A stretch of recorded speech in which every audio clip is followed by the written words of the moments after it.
Rugby Teddy Thomas, de retour au premier plan et en finale de la Coupe d'Europe.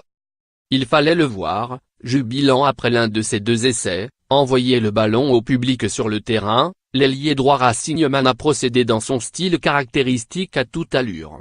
D'abord deux essais, 6e et 18e minute, sur deux services inspirés de Virimi Vakatawa. Ensuite une passe décisive vers Maxime Machenaud, 22e, conclusion d'une nouvelle percée décisive. Score à la mi-temps 24-3. Match plié. Lire aussi. Le Racing 92 domine le Munster et file en finale. Ce sens du crochet, ce sens de la course en bout de ligne, l'international français avait eu peu l'occasion de l'exprimer cette saison en Coupe d'Europe, à peine un petit essai en 5 matchs jusque-là. La performance du N-14 confirme son potentiel et, surtout, son retour au premier plan. Elle succède à une autre bonne nouvelle mi-avril, le joueur a appris qu'il réintégrerait le XV de France lors du mini-stage prévu du 7 au 9 mai en vue de la tournée de juin en Nouvelle-Zélande.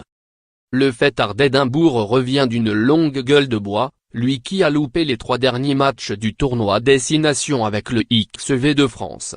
En février, le sélectionneur Jacques Brunel le suspendait à titre provisoire pour avoir trop arrosé la défaite en Écosse, avec 7 autres coéquipiers.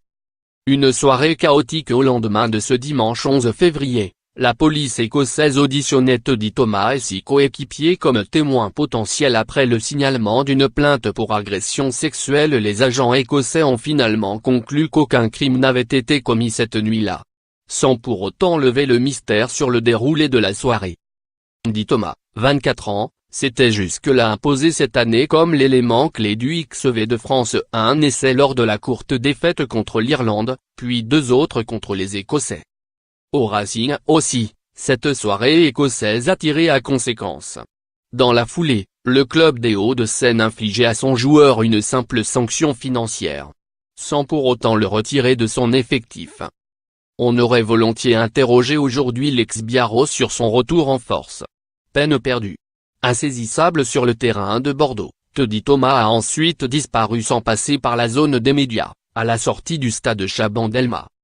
Son coéquipier Yannick Nianga parle pour lui le rôle d'un ailier de conclure les situations créées par l'équipe.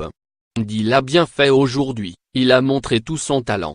Le troisième ligne, du haut de son expérience, rappelle l'importance du collectif. Dès que Teddy a reçu moins de ballons, on l'a moins vu en seconde période.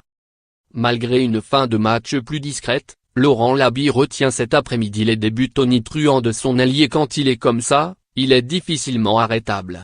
On en redemande tous les véhicans. Manière, aussi, d'inviter le vif argent à davantage de régularité. Dans une semaine, le N-14 reviendra en Gironde, cette fois pour y affronter l'Union Bordeaux-Bègles en championnat.